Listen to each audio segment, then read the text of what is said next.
Aujourd'hui, vous allez être content. Vous allez être très content aujourd'hui. On va parler de produits dopants. Les produits dopants, ah là là, les musclés, ils sont dopés, tous dopés. Ils prennent des produits dopants, les produits, les dopants, le dopage, les produits dopants. Oh là là, les méchants dopés, ils prennent des produits, ils prennent des poudres. Oh là. Alors, on va parler de l'ADMA, enfin du DMA, le DMA, l'ADMA, enfin la substance dopante méconnue, MDR. Je suis sur un site français, écoute, je sais pas trop ce que c'est. Mais en gros, ça parle du DMA. Le DMA, ou encore 1,3-diméthylamylamine, méthylhexanamine, géranamine, ou extrait de géranium. D'ailleurs, ça n'a rien à voir avec l'extrait de géranium. T'as beau essayer de sucer 500 kilos d'extrait de plantes de géranium, tu seras jamais stimulé comme si tu avais pris un scoop de DMA. Absolument rien à voir. Donc le DMA, c'est une substance excitante retrouvée dans certains anciens pré-workout, tels que celui-ci, hein, le Jack. Ne faites pas les jaloux, j'ai eu plusieurs pots de Jack. On le retrouvait donc dans cette formule, le Jack 3D, Limo Rage, ou dans d'autres formules comme le 1MR.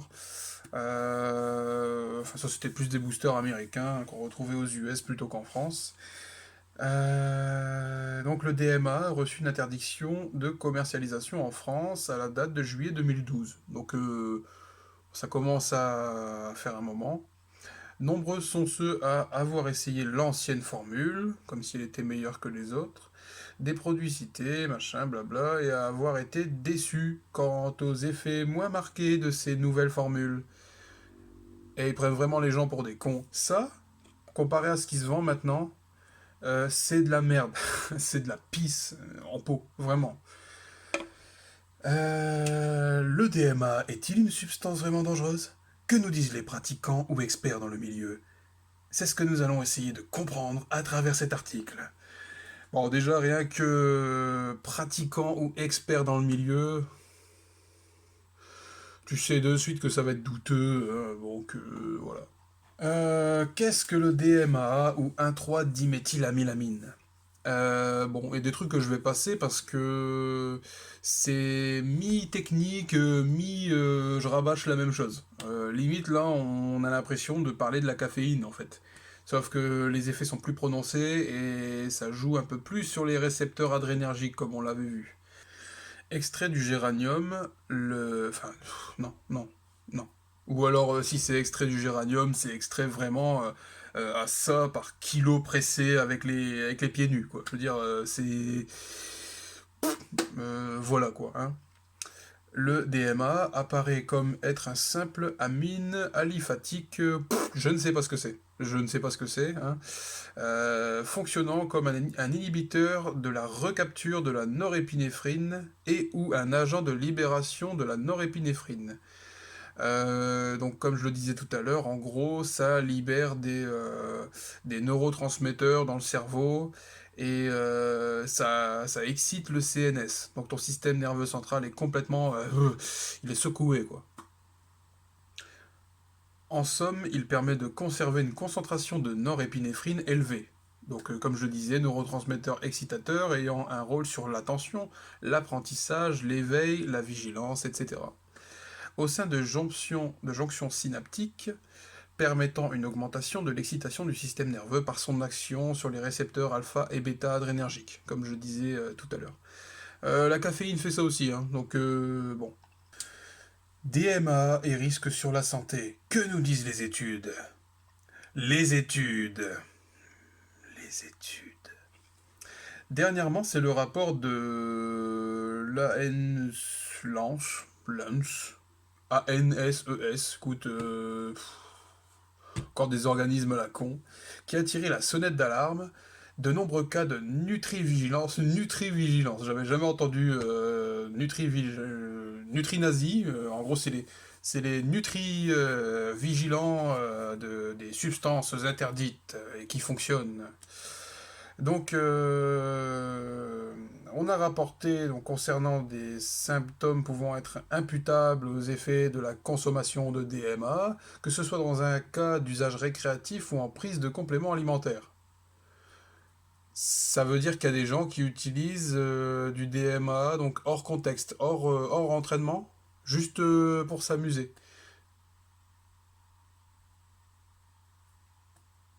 Écoutez, pourquoi pas.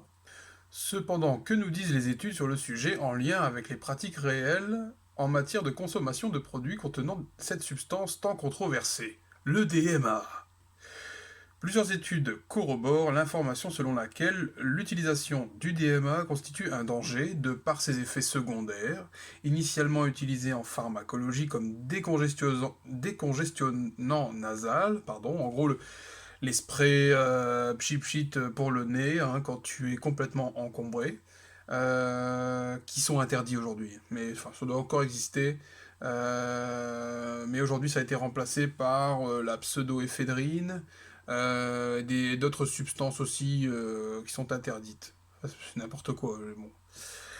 Il fut détourné de son usage médical pour en devenir une drogue récréative pour certains et un ingrédient de pré-workout pour d'autres.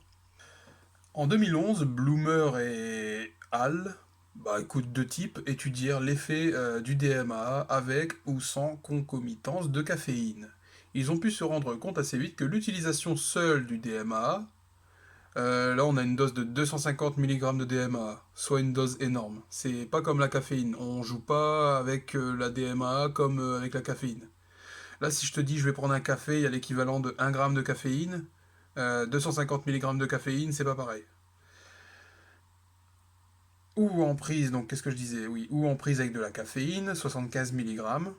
Donc en gros, ils ont ajouté, ils ont balancé sur une personne 250 mg de DMA et de l'autre côté 250 mg plus 75 mg de caféine. Là, par contre, pour la caféine, c'est que dalle, 75 mg, voilà quoi. Donc ça constituerait un risque sur des fonctions vitales, comme l'augmentation de la pression systolique et diastolique, la pression artérielle, je suppose. Ces informations ont été complétées par l'étude de Farney et Hall en 2012, notamment sur l'effet du produit Oxy Elite Pro et du Jack 3D. Donc les deux produits les plus connus ayant eu de la DMA dedans. Donc là, pendant les essais, on nous parlait d'ingestion de 2 scoops journalières, hein, délai de 14 jours, semblait provoquer une augmentation de la pression donc artérielle, une sensation d'augmentation de la pression vasculaire sur des points de pression, carotide, etc. Ouais, ça je l'ai eu, ça. Ça je l'ai eu. On a l'impression vraiment que ça monte, tu vois, vraiment. Tu sais, tel un professeur de français énervé par tous ces gamins devant lui, par quarantaine, qui lui lancent des boulettes sur le tableau, tu sais. Madame, t'es une pute! Tu vois, c'est pareil. Tu sais, le sang qui commence à monter. Eh ben, c'est exactement la même sensation. En attendant, ça dépend des produits. Il y a des boosters avec lesquels je l'ai eu, il y a des boosters avec lesquels je l'ai pas eu. Donc ça peut dépendre des mix, des espèces de blend qu'on fait avec les boosters. Donc là, on nous dit que les mêmes types qui ont fait ces espèces d'expériences là avec la DMA ont refait d'autres études, toujours avec la DMA. Donc là, ils ont essayé de faire des mix alcool et DMA, donc n'importe quoi. On nous dit qu'une jeune femme ayant consommé un complément alimentaire pour perdre du poids, on, on connaît déjà la suite, hein, on voit le genre de délire. Les effets secondaires furent assez inquiétants. Convulsions, céphalées, vertiges, vomissements, mouvements involontaires des jambes et bras, désorientation, agitation, hémorragie cérébrale dans la zone du ganglion basal. Je vais m'arrêter là direct. Déjà, tous les effets secondaires qu'on a nommés ici, on peut les retrouver avec de la caféine, ou de la théine, ou n'importe quoi de stimulant. Donc nous dire que le DMA en lui-même, c'est attention, c'est ultra dangereux, blabla, la caféine fait la même chose. Maintenant, j'imagine que cette jeune femme qui a consommé un complément alimentaire avec du DMA pour perdre du poids, elle a cherché à perdre du poids. Donc, on sait très bien que les gens qui veulent perdre du poids sont très pressés. Ils veulent pas perdre de temps avec des chichis, avec je sais pas quoi. Limite, s'ils pouvaient esquiver la diète et les exercices difficiles, ils vont le faire. Donc, la suite logique, c'est coucou, je prends 10 fois la dose. Clairement, on n'est pas des cons, on sait très bien comment ça se passe, les gens sont impatients et donc sont prêts à augmenter les doses et à prendre des risques pour perdre du poids plus vite. C'est clairement ce qui est arrivé. Elle a pas pris les doses recommandées, point. Donc de là à dire que attention, c'est dangereux, machin, ça va. Alors là, attention, c'est à crever de rire, on a un témoignage. Donc, confidence d'un ancien consommateur à la salle. Je suppose Gérard, 31 ans, mec comme un clou, mais il fait des efforts pour rien toute l'année. Il fait un 12-18-6 au squat avec 50 kilos. Bon, bref, trêve de plaisanterie, hein. C'est entre deux séries que Gérard, c'est G, donc je suppose Gérard, se confie à nous concernant les effets de ce fameux DMA. 2 minutes de récupération suffiront à nous dresser un tableau objectif de la situation. Il y a 5 ans, Gérard passe commande sur un site de vente de compléments alimentaires connu. Se laissant séduire par les faits, coup de fouet, promis par le site sur ce complément alimentaire. Il regarde commentaires et témoignages sur le Jack Trady. Donc il se renseigne auprès de copains qui en consomment et décide finalement de l'ajouter à son panier de commandes. Oh super, oh, 30 € pour reprendre un peu d'énergie après 8 heures de manutention avant d'aller à la salle n'est pas un luxe, mais une nécessité pour ce pratiquant éreinté après un travail physique. On se croirait dans une émission de télé-réalité ou je sais pas quoi, un truc vraiment foireux. Le produit arrive, bien emballé, dans un packaging pourtant très soft, mais qui donne un rendu très sérieux, avec notamment une écriture stipulant University Studied. Donc en gros, voilà, on te dit que c'est un booster avec des vertus incroyables et que ça a été étudié. Bon, ça a été quand même étudié, on le sait, mais je veux dire, bon, voilà. Alors, donc on nous dit qu'il y a une petite dosette à l'intérieur, il faut prendre entre 1 et 3 scoops. Ok. Gérard est prudent et décide d'y aller doucement avec pour le premier test. Donc il prend une dose, il se le fout dans la tronche, il la prend avec ses BCA. Le pré-workout semble l'activer un peu. Il décide progressivement de monter jusqu'à 3 doses. Ouh là là, et là c'est le drame. Le drame, oui. Une séance jambes qui s'écourte à cause de crampes d'estomac et un besoin de vidange assez pressant. Je sais pas par quel trou et je m'en fous. Squatter fort est contre-indiqué si l'étanchéité est compromise. Dit comme ça, c'est dégueulasse. Attention, j'ai pris du DMA, je ne suis plus étanche, je vais en foutre partout, attention derrière, bouh. C'est dégueulasse. Gérard a bien compris l'effet réel du produit et la sensation qu'il ressentait lorsqu'il en prenait. Cet effet d'euphorie modérée lui était très plaisant, mais il nous confie avoir voulu arrêter le produit après la répétition de certains effets secondaires, tels que ses problèmes digestifs ou ses palpitations durant l'entraînement lorsqu'il prenait le produit, qui semblait être dose dépendant concernant l'effet. On nous dit que Gérard n'a plus besoin de ce produit, il le remplace par un réajustement alimentaire concernant les glucides, ainsi que la tyrosine en pré-entraînement pour combler les coups de mou et favoriser les ressources, blablabla. Bla bla bla. Donc là, en gros, on dit qu'il a été tenté d'en reprendre, mais il n'en a pas repris, hein, parce que le prix avait triplé sur le marché noir. Bref, donc moi je vais vous donner ma review à moi du DMA. Sachez une chose déjà, c'est que bon, c'est illégal maintenant, donc tu peux plus en trouver. C'est illégal en compétition. C'est illégal en compétition et non pas en usage récréatif. Aucun flic dans la rue va t'arrêter parce que t'as ça dans un sac. Lui, le flic, il en a rien à foutre, il va voir ça derrière, il va se dire ok, de la créatine, oulala, c'est pas bien, bon, vas-y, va-t'en. Il s'en fout de ce que tu consommes, personne ne va t'arrêter pour ça. Par contre, en situation de compétition, il y a déjà des haltérophiles qui se sont fait arrêter pour avoir consommé ça, quoi. C'est ridicule, hein, mais bon. Ceux d'en face utilisent de la trenbolone, des stimulants androgènes, hein, des trucs qui te rendent bien viril, tu sais, d'allotestin, une bonne testo. Mais non, ça c'est interdit. Ça c'est interdit. Hein, c'est interdit. C'est pire que le paracétamol, hein, attention. Donc, c'est un stimulant à double lame, enfin à double tranchant. Euh, Ça a autant d'avantages que d'inconvénients, pour moi. Déjà, quand tu prends ça, t'es concentré as fuck. T'es ultra concentré. Tu as une sensation d'être sûr de toi, d'être vraiment invincible. Dans le sens où t'es vraiment dans ton truc, il n'y a plus rien qui peut t'arrêter. Euh, Tu as avec ça une bonne congestion. Mais bon, je pense que c'est indirect, hein, c'est propre à chacun. Tout le monde ne congestionne pas forcément très bien avec des stimulants. Euh, Tu as la sensation que ta séance peut durer 3 4 heures sans problème, sans aucun problème. Tu as cette sensation que tes séries peuvent durer vraiment plus longtemps que d'habitude. Donc t'as pas forcément de coup de pompe pendant ta séance en fait. T'es vraiment à fond. Ça c'est pour les effets secondaires, les effets positifs. Les effets secondaires maintenant. Pour les effets secondaires, l'accoutumance à la DMA se fait très vite. En une semaine, 10 jours, 2 semaines, tu commences vraiment à saturer. Tes récepteurs sont saturés et il faut vraiment que tu augmentes les doses.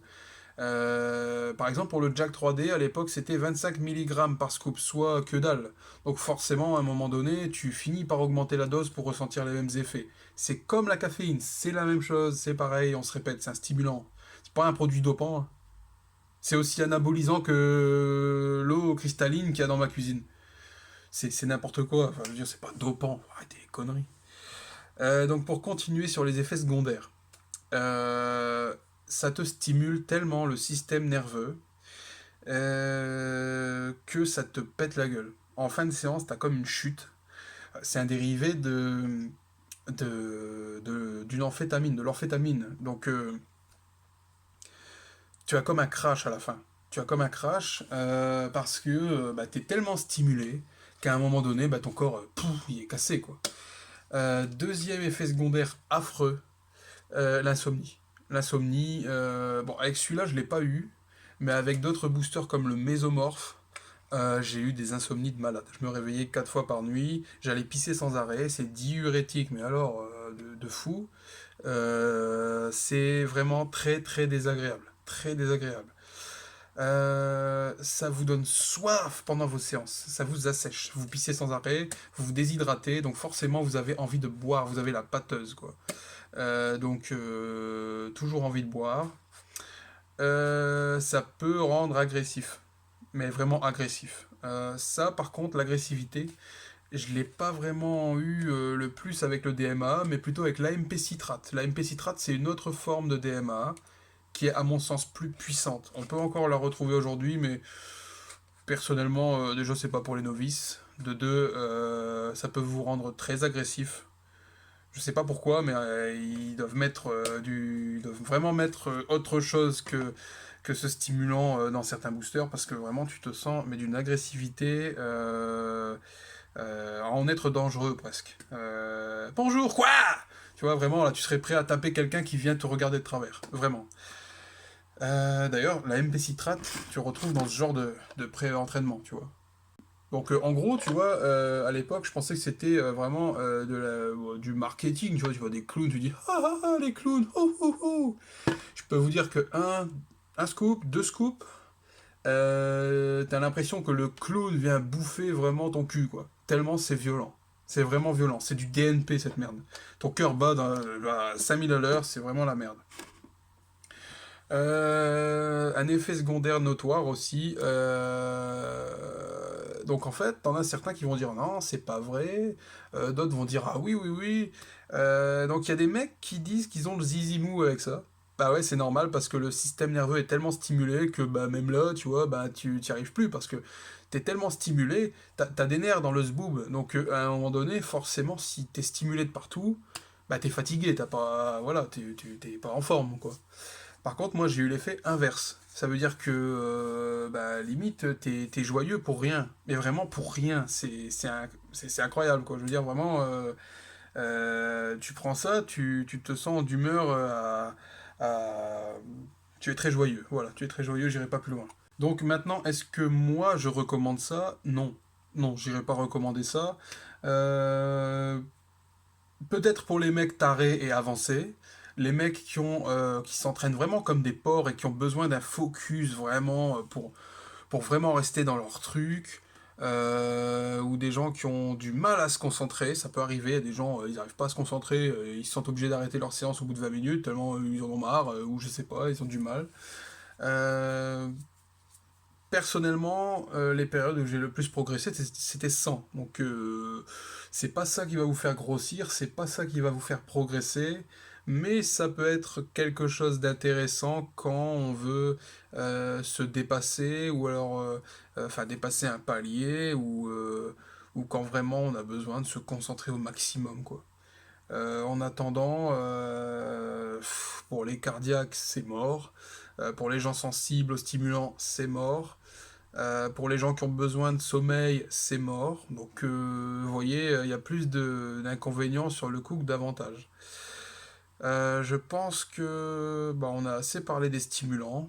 On pourrait très bien parler de la MP citrate en détail et de la DMHA, mais ça servirait un peu à rien parce que les structures moléculaires sont juste. C'est quasi similaire, mais tu as des branches différentes. Enfin, vous voyez comment sont les molécules. Il n'y a rien de spectaculaire, c'est juste les effets qui sont différents. Les effets peuvent varier aussi en fonction du blend que vous avez.